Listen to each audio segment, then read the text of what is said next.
Right, so here we are back on the boat. This time I've got some 3mm plate, proper plate. So here, just get the vernier on that, just double check it, make sure. Hopefully this side will be hunky-dory.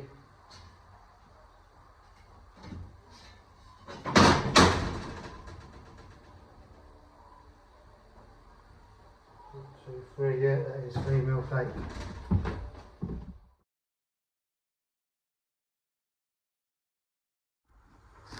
So I bought a sheet, 400 by 400. I've just cut out this here.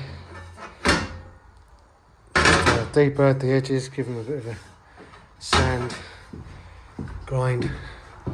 And that is going to cut out a 2mm plate. Get rid of that. And start again for the third time. Like that.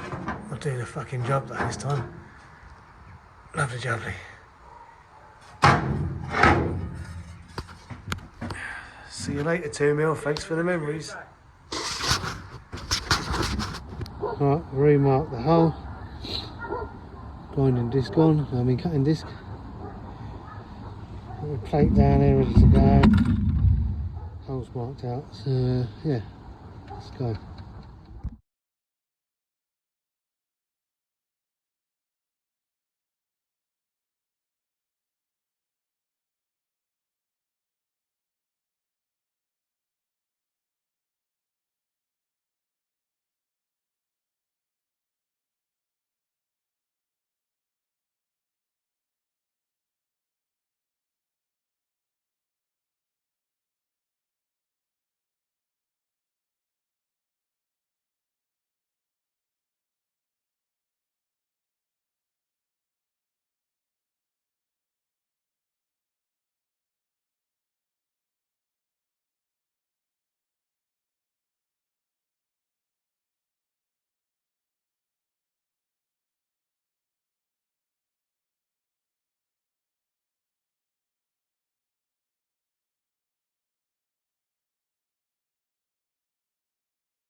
Right, there we are then.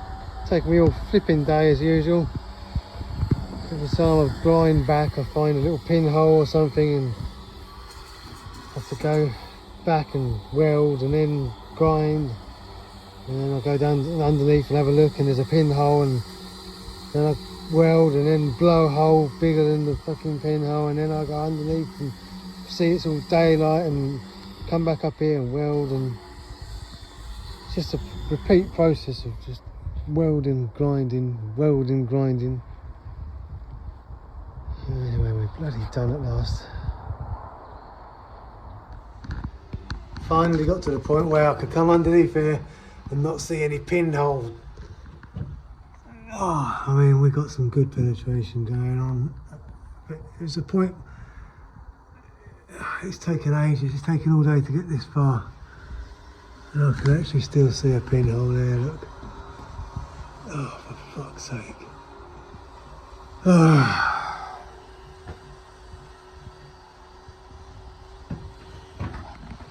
Bit of a surprise when I got here yesterday and I found out that I've moved. That's not me anymore.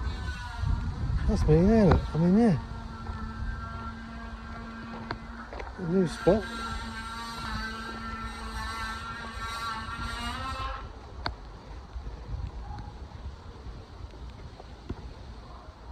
Yeah, new spot, parallel with all the other boats.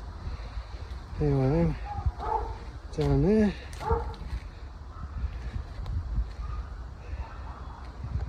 And just finished putting a tarpaulin on over the front, just to keep that dry over the winter. So that's all happy days.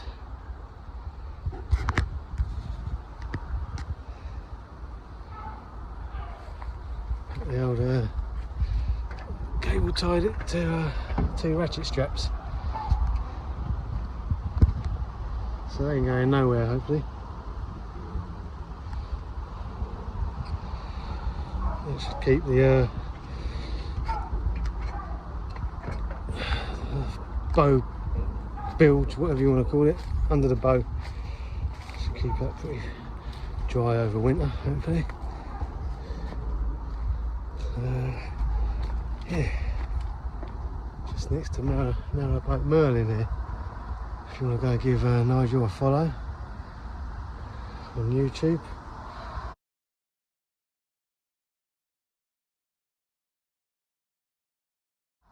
After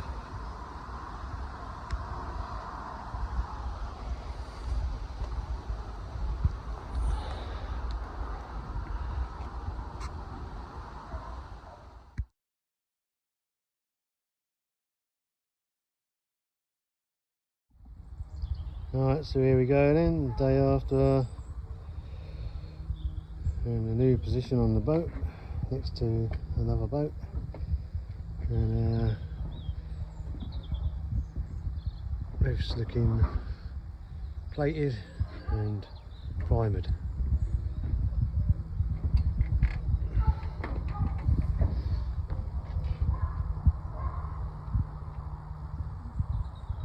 Got some more mushroom vents to do eventually. I've held out on that one for now because I'm not sure what's going there. So yeah, we finally got there, removing 2 flues.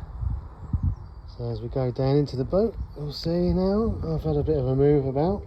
Everything, all my tools, everything like that. So tools, decorating sundries and just crap has all been moved now. Up this end of the boat, we've got just shit really. New workbench. Go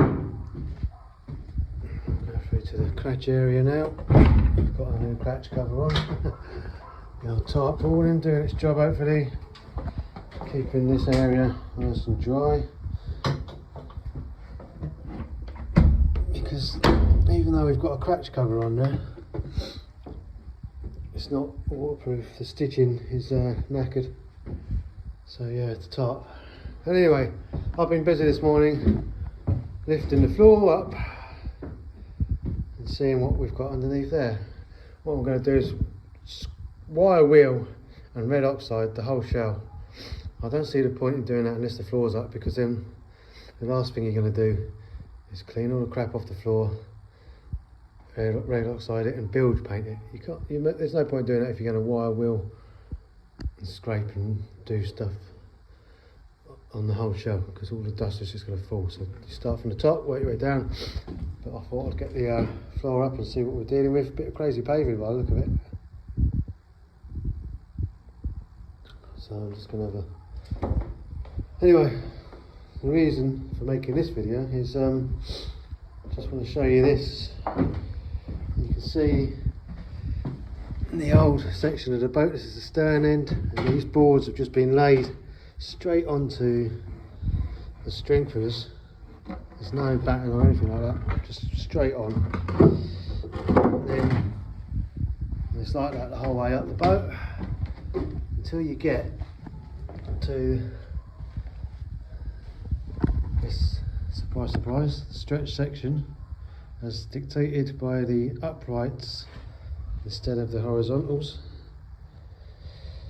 Horizontal equals old part of the boat, stretch section, and then it goes back to horizontal again afterwards.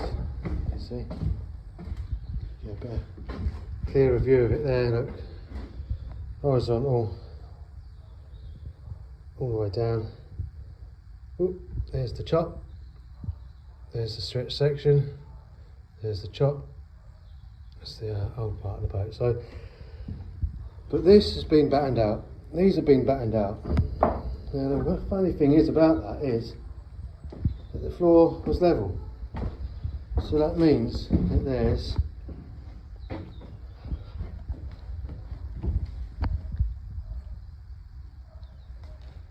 a discrepancy between the old bearers and the new bearers.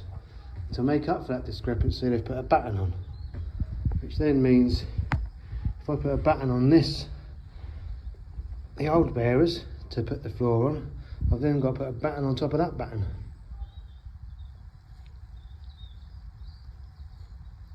Amazing. I can see it more clearly here now. Look, if you look at those two bearers, look at those two bearers there. The board's just sat on top of the bearers. And you come down here and they're sat on top of the batten. So that means between the top of that bearer and the top of that bearer, there is a discrepancy of that much. Prove it.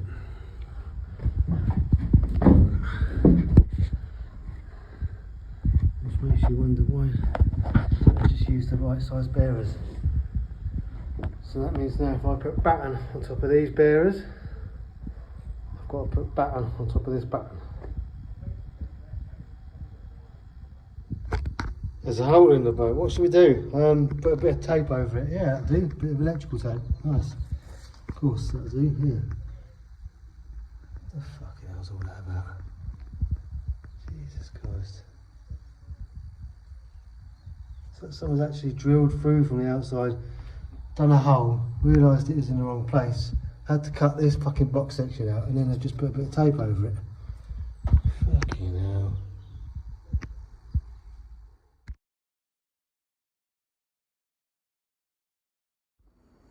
Alright, just as an adage, spent one of the weekends I wasn't at the boat sorting this prang out at the front end. So yeah, that's all good. A weekend with some fiberglass filler and some rattle cans, and all good. And whilst I was at it, sorted out a prang here as well. So now the whole of that side is looking good.